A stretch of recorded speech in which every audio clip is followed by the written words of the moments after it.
It's been several months now that the Ford Bronco, this 6th generation 2021 Bronco in the 2-door and the 4-door, have been available for sale at dealers across North America.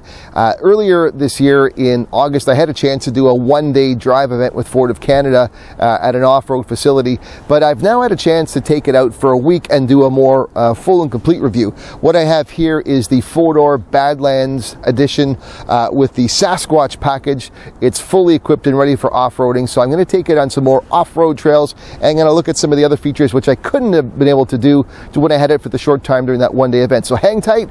We're going to take a look now at the 2021 Ford Bronco.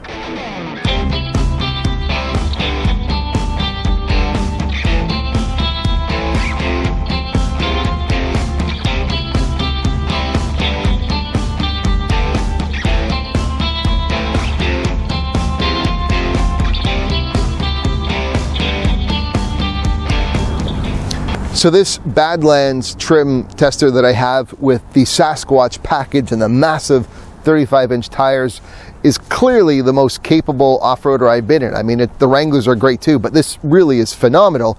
And one of the reasons why is the ground clearance. It's 11.6 inches. That's massive. It's more than the Wrangler. And while that's phenomenal for off-roading, it does pose another challenge, which is getting into this thing. There's no running board to step up into, so you really got to just grab onto the handle and pull yourself in. It's awkward for me. I'm tall. If you're not so tall, it's really awkward. So you take the good with the bad, I suppose. The Ford Bronco does have the ability to remove the roof just like the Wrangler does. You want that freedom after all, and there are different roof options. With the Bronco, you do have the soft top. You have what I have with this model, the molded plastic roof, and you're eventually going to have a metal color coordinated roof, but it's not available with the initial launch. And with this here, this Freedom panel, you have, similar to the Wrangler, you've got these sort of the Freedom panel slots. They're easy to remove. And what I'm going to do is I'm going to demonstrate to you how easy it is. The one difference, though, with the Bronco compared to the Wrangler is these Freedom panels. I don't know if that's what Ford calls it. They are not just over the front row like you see in the Wrangler, but you have it in the first and second row as well. To remove the entire back end, similar to the Wrangler, there is a kit, and it's a simple removal. I'm not going to do that part, but I'm just going to see how long it takes me to remove the first and second row of the Freedom panels to give you an idea of how quickly it can be done. Now, looking inside, the front has two panels, and what we have similar is we have slots at 1, 2, 3, and there's a clamp release here. Up, and it's the driver's side you have to do first, so I will pull it out, take that off. There we are. I've got it lifted, and that will just slide it back a bit. It'd be a two-person job. I can do it, but it is a little awkward because it's one panel, but it's done. And it only took me a minute or two, and you've got open over front rows. And there's no middle pillar either. It's open, completely open space with both rows. Temperature reading that I get right now is plus 5 degrees. It's about what? I don't know, 40, 42 Fahrenheit. Perfect for an outdoor drive or a roof off drive. I have the seat warmer on.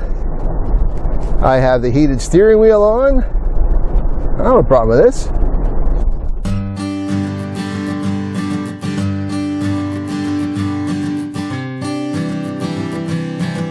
Just like the Wrangler, the doors of the Bronco can be removed, but the Bronco doors, in my opinion, are far better thanks to their class-exclusive frameless design that makes them easier to remove.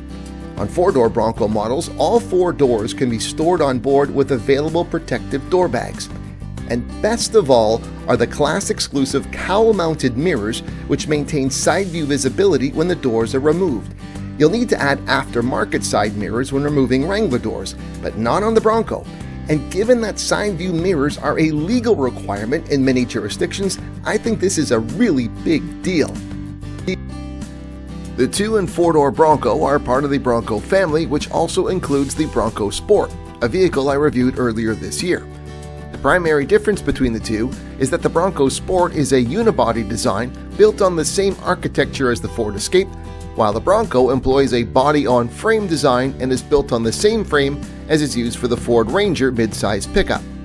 The Bronco is really designed to be a superior off-road vehicle similar in purpose to the Jeep Wrangler, and to that end, Ford has done a remarkable job at building an SUV as capable as the Wrangler is while driving off-road. Ford has built the Bronco to be extremely capable in a wide variety of terrains, but while also being relatively easy to operate. At the heart of it all is the Bronco brand exclusive terrain management system with their version of GOAT modes, or goes over any type of terrain. There's up to 7 driver selectable modes offered, including normal, eco, sport, slippery, and sand, with Baja, mud ruts, and rock crawl for off-road driving.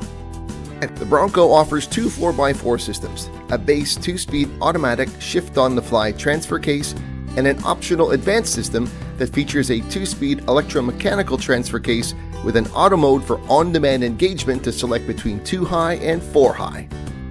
An available trail toolbox gives Bronco owners various off-road technologies, including the available trail control, which is basically cruise control for low-speed trail driving. Another feature I really like is the class-exclusive available Trail Turn Assist. Through torque vectoring, the feature helps to tighten off-road turning radiuses.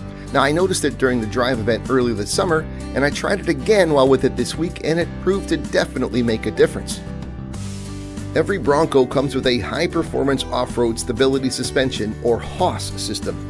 Up front is the HOS independent front suspension with twin alloy A-arms and a long travel coilover springs, which brings improved confidence and comfort. A rugged solid axle design at the rear features variable long travel coil springs with 5 locating links to deliver both strength and off-road control. My Badlands testers with the Sasquatch off-road package also came with long travel position sensitive Bilstein dampers with end-stop control valves to help improve off-road durability and reduce harshness.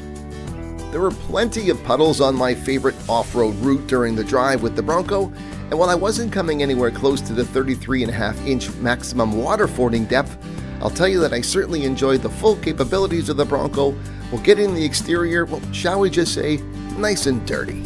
The Ford Bronco is equipped with 2 powertrain options. You have a 2.3-liter 4-cylinder EcoBoost engine and a 2.7-liter V6 EcoBoost. And the output depends actually on the fuel type. Ford actually gives output ratings if you're using regular or premium gas. With the 2.3-liter with regular gas, you're going to get 275 horsepower and 315 pound-feet of torque. Put in the good stuff and you're going to get 300 horsepower and 325 pound-feet of torque. With the 2.7-liter, which is what I'm driving right now, in this tester, I have 315 horsepower and 410 pound-feet of torque with regular gas, and it moves up to 330 horsepower and 415 pound-feet of torque with the good stuff. There's different engine options and there's different transmission options. However, the transmission options are only there if you're in the 2-door Bronco, not the 4-door. With the 2-door, you have a 10-speed automatic and a 7-speed manual, but with the 4-door, which is what I'm driving, it only comes in the 10-speed auto. One thing that doesn't exist right now with the Bronco in terms of powertrain options is some sort of electrification. That does, of course, put it at odds with the Wrangler, which now has the 4xe plug-in hybrid. So I would expect that Ford is not going to let this stay that way for long. They obviously have large ambitions with electrification, and they certainly don't want to give up an edge to the Wrangler. So I would expect you'll get some sort of either a plug-in hybrid or maybe a full electric. I mean, if we can get a full electric F-150, I don't see why we can't have a full electric Bronco. Given that vehicles like the Wrangler and the Bronco, while they're extremely capable at off-roading, a lot of people buy them as a daily driver. I mean, it's just something about the capabilities that appeal to it. And so when you're looking at daily driving capabilities and basically ride handling, we all know how the Wrangler is famous for its, shall we say, wonky ride. But I have to tell you, this Bronco is much more stable. It feels a lot better in terms of the drive. You know, I'm driving on city streets now, but I've been on the highway, and that sort of on the edge feel that you have driving in the highway with Wranglers, it just isn't here. So give the edge to the Bronco if you're thinking about, well, what's it like as a daily driver?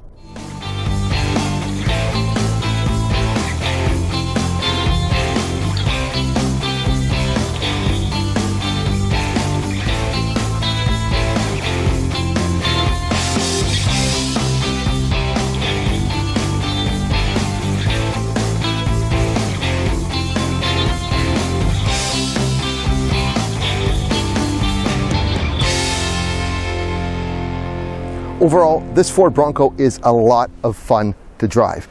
If you're comparing it directly with the Wrangler, of course, they're both two of the most capable vehicles out there on the market. But in terms of refinement, I got to give the edge to the Bronco here. It just, if you're looking at it as a daily driver, it just handles better on terrain not like this. We all know that famous Wrangler drive experience, and some people love it. But if you're looking for something that just is more of a capable daily driver without that sort of extreme feeling, the Bronco has the advantage. I also think the Bronco has the advantage with some of the little things.